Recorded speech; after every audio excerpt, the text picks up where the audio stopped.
Hello, we're getting married today in Madrid, and I'll be changing into a white dress shortly.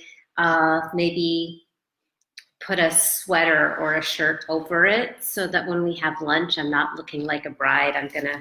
Ah, this is like my bride in a box kit. Um, I'll just put, the veil back in my red bag and put on my wedding dress and maybe a big floppy black shirt over it. And we're going to meet with Elizabeth Mudera from Spain. We've never met her before, but she participated in my Rich Witch Challenge, my original Rich Witch Challenge. She's been very interested in our journey, and it's fun, to meet people when we travel. So we'll have lunch, and then she'll marry us. And she lives here, so she knows the city and knows the beautiful places, and sent us some photos last night. I gotta say, what a difference a night makes. Whoa, that is, I think, the most comfortable mattress I have ever slept on. I'm thinking, maybe it's time for me to replace my mattress at home. That's kind of the fun thing about traveling, playing house, in an Airbnb, and also like going to a culture is you see what you like and what you can leave behind. So Spain, love the architecture. Oh my goodness, whether it's the Gaudi modernist stuff in Barcelona or just the, regular Art Nouveau, which is like my favorite period, or all these, beautiful multi-level houses. I actually really want to go home and take a class in architecture to improve my language on, like Beaux-Art and Italian revival and what when it's all the columns and mantles. I think that's like classic revival or something like that. I've been taking these walking tours, architectural walking tours in Long Beach, but when you come to Europe, I mean, it's just like, it's amazing.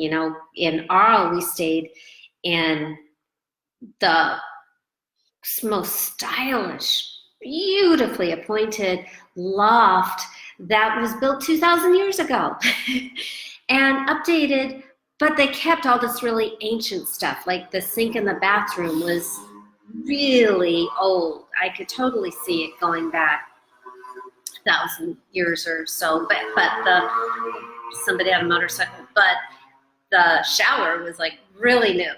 And there was an ancient fireplace in the bedroom part, but that's Arles. We're in Madrid now.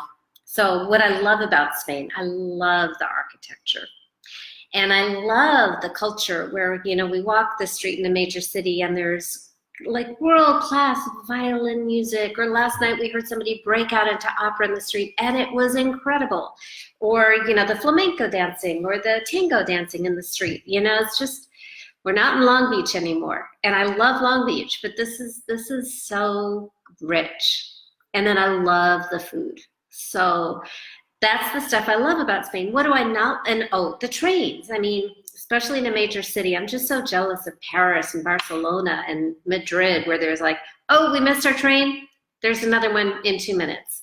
And you don't need a car. In fact, I love skipping cars because you just miss the traffic when you take a train.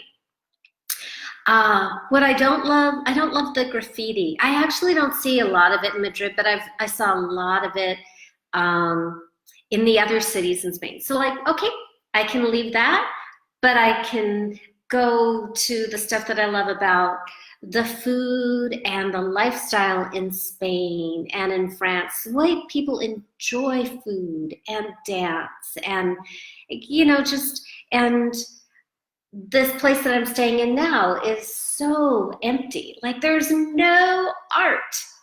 And I love the spaciousness of it. And I've got this kind of crazy, crowded, very kind of Russian aesthetic of like just rugs and paintings and things everywhere.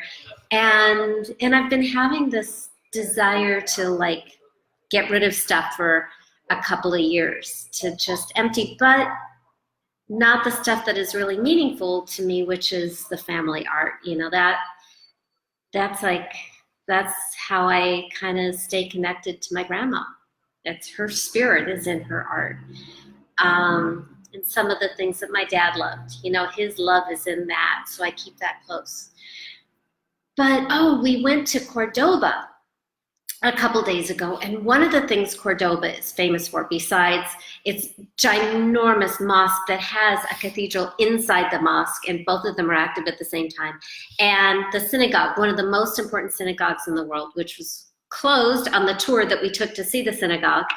But I saw photos of it online, and it also has all this Islamic style art. It's called muhadir, this style that synchronizes Islamic Arab art with, you know, another religion, usually Christianity, in this case Judaism. And it was the synagogue of Maimonides, who is one of the great philosophers and thinkers of human history. And he was based in Cordoba, Rabbi Maimonides, which is like, whoa, just so, you know, the things I read about in college, to actually be in the place is very, very different. I'm feeling this urge to reread The Alchemist, because it's set in Andalusia, and I've just spent a week in Andalusia. So what do I want to take home? Oh, right, in Cordoba, what I didn't mention, mosque, cathedral, synagogue, is they have a tour of their courtyard gardens, which are overflowing with flowers, potted flowers going up and down the walls, just like exquisite. And I'm saying to Devin, we need a courtyard garden. Don't know how we're going to do it, but we need this at home. And it's just very exciting to discover a world that I didn't know. Spain was pretty new to me. I was in Barcelona-ish for the 92 Olympics, but we were in the Olympics the whole time, so we didn't really see the city. But it's really just wonderful to like be part of the culture and meet people and have conversations that are a mix of multiple languages, everybody doing our best and discovering common humanity. It just makes the world bigger, and a good night's sleep really makes all the difference in the world. That is, you know, the challenge is I'm like a difficult sleeper, and what makes it easy for me to sleep makes it hard for Devin to sleep, and I think we found a very nice happy medium in this place. And then we're going to get married this afternoon. I made a really conscious decision to, oh, hello, Suleiman. I hope I'm saying your name right. I remember you from years ago in Turkey. Mm-hmm. I really, really want to go to the Prado. Like, it's like my top priority for Madrid. And I was going to go today, but my feet really hurt from yesterday, and I just decided to take it easy. Slag about this morning, and then we'll go and have lunch with Elizabeth, get married, and then maybe Devin and I can go to the Royal Palace this evening, and then tomorrow will be just the Prado for me. And then I have a coaching call in the evening where I'm coaching my clients back in the States and all over wherever they live. I'll call in on Skype and coach them. Oh, we had that coaching call, by the way, was supposed to be 2 days ago. And we were in Cadiz, Spain, visiting Devin's dead dad. And we could not find a good internet connection anywhere. We asked everybody. It's the first city I've been to that didn't have a Starbucks, because that to me is, you know, the universal symbol of a good internet. We went to the internet cafe that was recommended by the phone salespeople, and I could not sustain the Skype connection. That has only happened to me once before in all of my years of traveling and coaching from around the world. So I rescheduled the call, and I'm going to give my group a bonus call next month to make up for my failure. And I'm sharing that, even though it's not very like flattering to me, but I'm just saying, you know, messes are going to happen. They're always going to happen. And what has always meant the most to me, what has mattered the most to me when I am the client, is when somebody owns it and cares and takes action to make it good, make it right.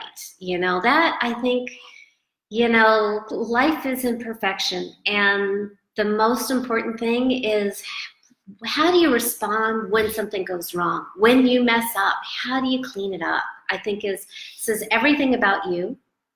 And I think human beings just really want to know that somebody cares. Is not reading a script or passing the buck, but somebody cares and owns it and is willing to do something to make up for it. So that is today's video check-in. It, I think, is day 18 of 30 days of love. And today and tomorrow in Madrid, then Seville, then Portugal, then Paris, then home. I think everybody's asleep because it's midnight back at, where is it? No, it's 3 a.m. It's 3 a.m. back in Los Angeles. So talk to you later. Bye.